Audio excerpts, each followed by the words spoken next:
Roman Reigns akan kembali di SmackDown. Alasan kenapa CM Punk kalah di SummerSlam, Jacob Fatu cedera asli, dan masih banyak lagi. Selamat datang di Extra News, di mana kita akan bahas berita-berita terkini tentang WWE. Sebelum kita lanjut, aku pengen kalian like dan share video ini ke teman-teman kalian yang suka WWE. Dan jangan lupa subscribe, soalnya channel ini upload video berita setiap hari. Roman Reigns akan kembali di SmackDown. WWE mengiklankan Roman Reigns untuk hadir di episode SmackDown minggu ini yang diselenggarakan di Tulsa, Oklahoma. Kami juga tahu sedikit tentang bagaimana Roman Reigns akan ditampilkan saat kembali, dengan laporan yang mengungkapkan bahwa baik Roman Reigns bersama dengan Damian Priest sekarang terdaftar secara internal sebagai babyface.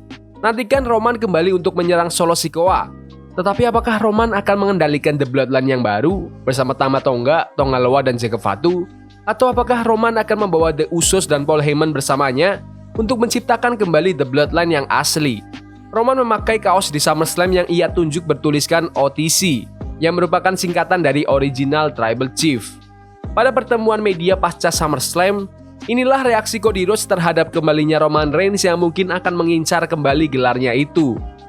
Roman Reigns, tentu saja, dia berhak atas pertandingan ulang, karena dia telah memegang gelar juara itu begitu lama. Pertandingannya memang harus terjadi. Saya sudah melawannya 2 kali, pukulannya sangat keras, jadi ide itu ada untuk dilakukan. Menurut kalian, apa yang akan dilakukan Roman Reigns di SmackDown minggu ini? Komen di bawah. Alasan kenapa CM Punk kalah di SummerSlam. Ada banyak gelar yang dipertaruhkan di SummerSlam dan banyak diantaranya yang berpindah tangan. Namun, pertandingan yang paling panas di SummerSlam adalah pertandingan tanpa gelar sama sekali. Drew McIntyre lawan CM Punk. Persaingan yang berhasil menimbulkan banyak sekali sorotan tanpa keduanya saling bergulat. Akhirnya mereka pun mendapat kesempatan untuk benar-benar bertanding satu sama lain. Dan fokus Punk pada hal pribadilah yang akhirnya membuatnya kalah dalam pertandingan tersebut. Kesalahan pertama yang dilakukan Punk adalah mengambil kembali gelang tersebut. Punk mematahkan kuncian Anaconda Vice yang ia gunakan untuk mengunci McIntyre dan kehilangan gelang itu lagi sebelum Punk sempat memakainya. Saat itulah Seth Rollins mengambil gelang itu dan ketika Punk melihatnya dipakai oleh Seth, Punk langsung murka. Punk melawan Seth, membantingnya dengan GTS, dan itu membuka peluang bagi McIntyre untuk memenangkan pertandingan. Bintang Skotlandia itu menghantam Punk dengan low blow dan Claymore, yang pada saat itu, Seth Rollins sudah cukup pulih untuk menghitung sampai 3. Persaingan yang sangat personal, dan Punk membiarkan hal itu meluap ke dalam pertandingan itu sendiri.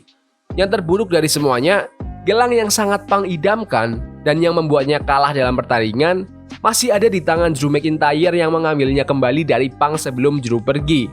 Terlepas dari keadaan yang melatar belakangi kemenangan itu, McIntyre akan sangat senang telah meraih kemenangan. Punk telah menghantuinya selama berbulan-bulan, membuatnya kalah dalam beberapa kesempatan untuk memenangkan gelar juara dunia. Itu juga berarti Punk masih menunggu kemenangan pertamanya di WWE sejak Punk kembali setelah 10 tahun kepergiannya. Tricepsnya robek di pertandingan pertamanya setelah kembali ke Royal Rumble. Ini adalah pertandingan tunggal pertama yang disiarkan di televisi yang diikuti Punk di bawah naungan WWE sejak Januari 2014. Menurut kalian, apakah performa CM Punk masih bagus di era WWE yang sekarang? Komen di bawah. Jacob Fatu cedera asli? Selama pertandingan Cody Rhodes dan Solo Sikoa, Jacob Fatu melakukan splash dari tali atas ke Cody Rhodes yang mendarat keras di tepi meja komentator. Para fans segera menyadari bahwa Jacob terlihat kesakitan. Setelah pertandingan, staf WWE menuntunnya ke belakang panggung, menimbulkan kekhawatiran lebih lanjut tentang kondisinya itu. Tak lama, ada rekaman video Jacob Fatu yang muncul dengan sepatu penadah kaki, yang menunjukkan bahwa Jacob mengalami cedera. Triple H mengonfirmasi selama konferensi pers pasca SummerSlam bahwa Jacob Fatu tidak dalam kondisi 100% setelah SummerSlam, membuat para fans bertanya-tanya berapa lama Jacob akan absen. Sifat dan tingkat keparahan cederanya masih belum jelas, tetapi ketidakhadirannya akan menjadi pukulan telak bagi WWE, terutama mengingat statusnya sebagai salah satu juara tag team dan perannya sebagai bintang yang dominan bagi Solo Sikoa. Memang ada harapan bahwa sebagian waktu istirahat Jacob mungkin merupakan keputusan dari kreatif yang memungkinkannya untuk mundur sementara saat Roman Reigns kembali. Jika cederanya memang benar, Dunia gulat hanya bisa berharap cederanya tidak serius dan Jericho bisa segera kembali beraksi. Kehadirannya sangat penting tidak hanya untuk tag teamnya, tetapi juga untuk arah keseluruhan kemanapun Roman Reigns dan Solo Sikoa akan melangkah dalam perseteruan mereka yang akan datang. Menurut kalian, apakah Jacob Fatu lebih cocok menjadi sang Tribal Chief yang baru ketimbang Solo Sikoa? Komen di bawah. Jade Cargill ingin lawan Rhea Ripley.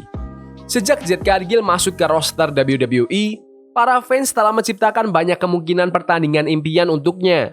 Dengan seluruh daftar pemain bertalenta yang belum pernah bekerjasama dengan Jade sebelumnya, kemungkinannya tidak terbatas. Dan mengingat bahwa waktunya di atas ring telah terbatas sejak debutnya di Royal Rumble, hal itu tetap bisa menjadi kenyataan. Satu orang yang belum pernah ditemuinya adalah Rhea Ripley. Rhea Ripley adalah salah satu bintang terbesar di WWE saat ini, dan Jade Cargill mengakui kepada media bahwa menghadapi Rhea Ripley ada dalam daftar hal yang ingin dilakukannya di WWE. Itu sebenarnya salah satu pertandingan impian saya. Saya memiliki rekor tak terkalahkan.